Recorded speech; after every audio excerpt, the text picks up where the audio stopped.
Film Twitter's probably gonna hate this video. Oh well. Welcome everybody, it's that time of the year. Today we're talking about my top 10 favorite movies of 2021. It has been a great year for movies. I actually watched over 100 movies that came out this year. That being said, I did still miss some in theaters and on streaming and stuff, so if you don't see those on the list, that's why, because I just didn't get around to watching them. Hopefully I get to watch them before the Oscars though, just so I have more movies to root for, but otherwise I think I did a pretty good job of watching a lot of movies this year. Second disclaimer, there are a lot of movies that I think were very well made and are getting a lot of buzz, are going to be on a lot of people's top 10 lists, the super artsy movies, the independent movies, and I like them, but this list is more based on my personal enjoyment of the movies. But before we get to the top 10, let's talk about honorable mentions.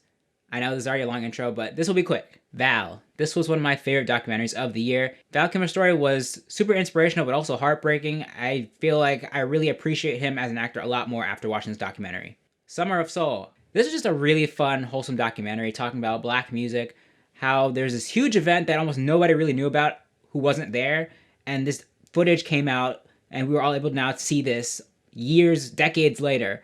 We're able to see all these performances, all these great artists that came together, and I thought that was just a fun, wholesome, black documentary. Definitely should watch it on Hulu. Zola, one of the craziest theater experiences I think I've had this year. It was just a movie that had me on the edge of my seat, especially knowing it's a true story. Of course, they fudged some parts here and there, but I honestly was just watching this movie in awe at all the things that were happening. It was funny in a dark kind of way. It was suspenseful. It had everything, but it just didn't crack the top 10. The Snyder Cut. Of course, I have to talk about the Snyder Cut. Zack Snyder's Justice League finally came out this year. It was really good. It was a lot better than the original Justice League back in 2017. This was so Zack Snyder. This really showed that he knew what he was doing. He knew what he wanted to do. It was just there were limits between the studios and stuff, but then also personal tragedy in his life. But to get to see him finally finish this project and do it the way he wanted it was very cathartic and super satisfying. I really enjoyed that movie, and I may not rewatch it as often because, again, it's like 4 hours, but it was a pretty fun 4 hours. And lastly, is actually a set of movies. I have to mention the Fear Street Trilogy, which I think was super innovative. It was a really fun love letter to horror fans, but it also told a really good story in 3 parts. The first one was fine, but part 2 and part 3 really just blew me away. This gets me more excited to see a lot of these actors and other things, but it also makes me excited to see what Netflix will do with this format. I want to see them do this with more movie stories. I want to see them do like this back-to-back trilogy thing. I think that worked so well, and if you haven't watched it yet, definitely should check those movies out. All right, here we go. Top 10 movies of 2021. Number 10, Titan. This made it on the list simply because it was the most bonkers movie I've seen this year. I mean, you would not expect... I'm not even going to say what happens in this movie, but it's just crazy what happens in the movie, but that's like kind of the hook. The first 30 minutes for me, like my jaw was on the floor, like what was I watching? But then they kind of bait and switch you in a way, but it works because then there's a section towards the middle of the movie that has a lot more heart and emotion into it and more character development, which I think works really well. And then again, by the end, it just gets crazy again.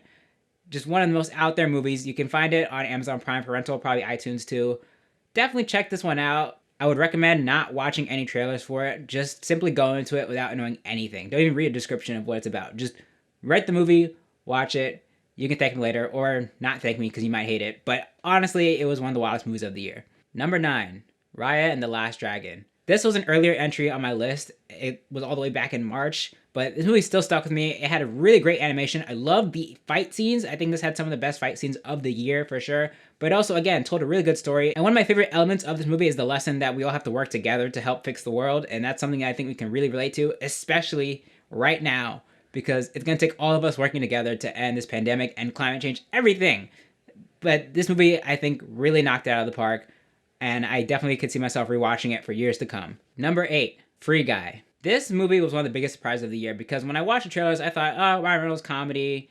He's fighting some people, video games, whatever. It looks fine. I didn't go into it with super high expectations, but when I actually watched it, it was actually really fun. And it also surprised me that there was this element of the story that they didn't advertise at all in the trailers, which included Joe Keery and Jodie Comer. There was something going on between them that they didn't really talk about in the trailers, and I think that was easily the best part of the movie. That's the part that really drew me in.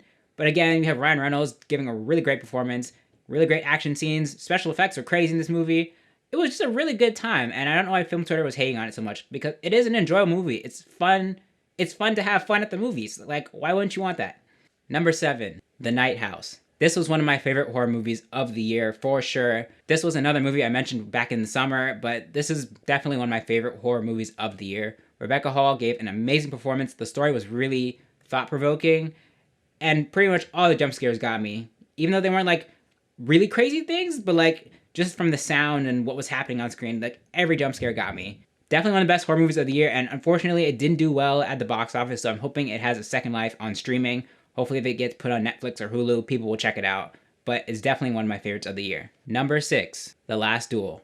I'm gonna be honest, when I saw the trailers for this in theaters, I was like, I don't know if I want to go see that in a theater, because one, it's a medieval drama, which is not always my cup of tea, it really depends. And then also the subject matter, I was like, I don't know if I want to watch that in a theater, because, you know, it's a pretty intense. So I was kind of avoiding this movie, and then I saw it flopped in theaters, and I was like, oops. But I did get around to watching it this week. I rented it, and it actually blew me away. The way they handled this story was so well done. Jodie Comer absolutely knocked this movie out of the park. I mean, everybody was great, but I think she is the big standout in this movie. Her performance was phenomenal.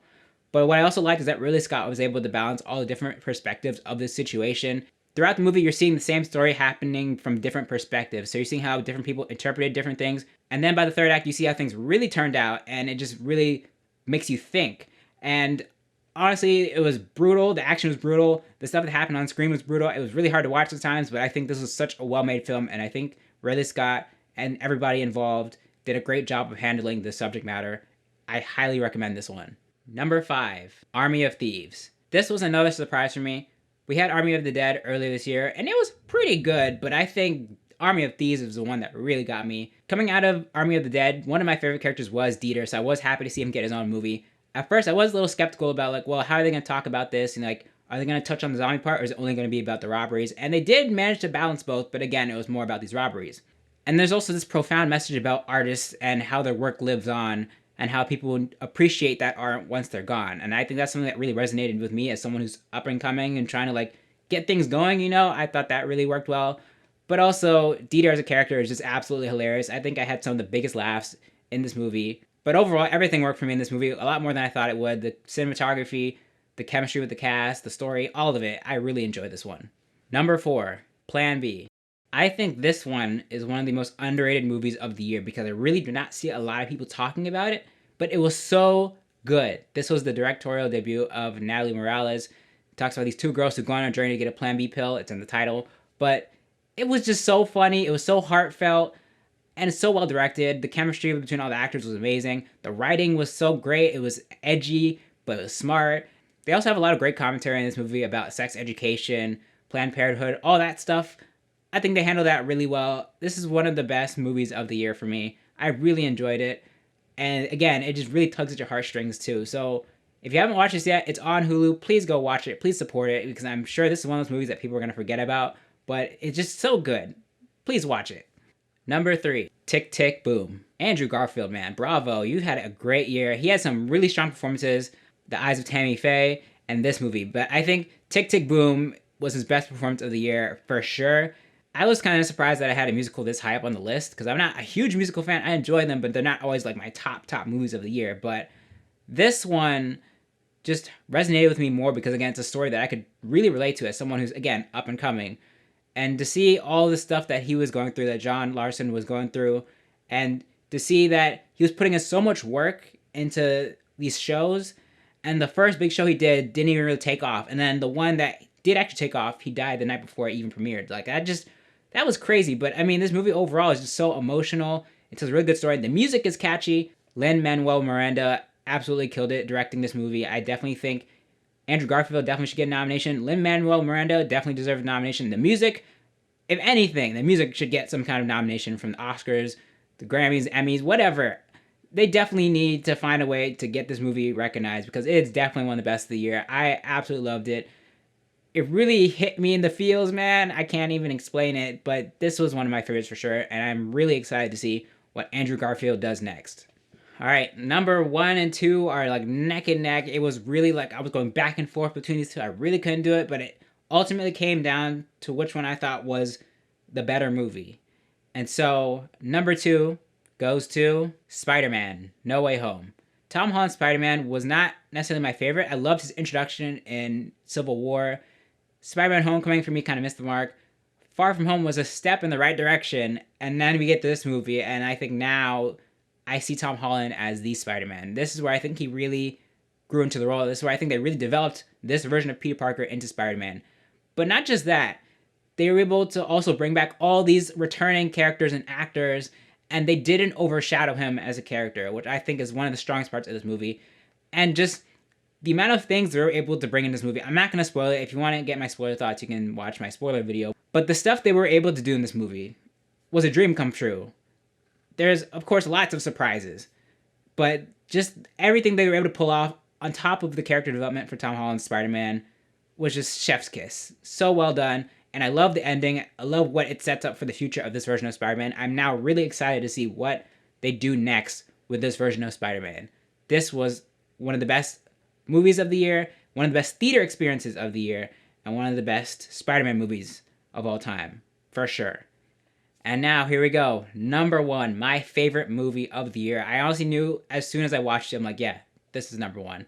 And again, Spider-Man was close to beating this one out, but again, I look at this one, I'm like, yeah, this one was perfect. Number one, Coda.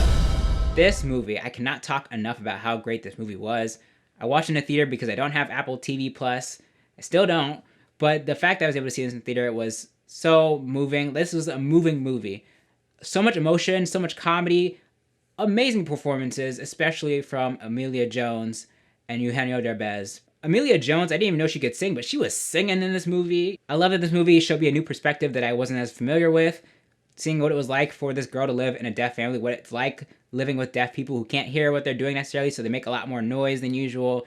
They sometimes get a little carried away and do some stuff that they wouldn't usually be doing if they knew other people were in the house, if you catch my drift. Stuff like that really made me connect with these characters. I was so invested in this family story.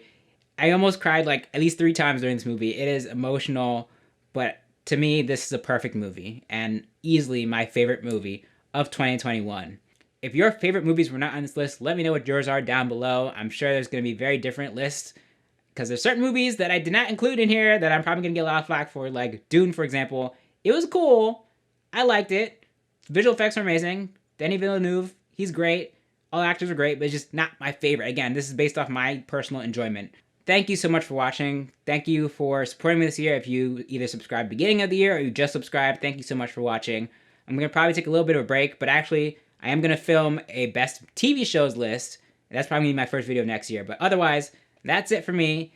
Thank you so much for watching and supporting through this year. See you next year.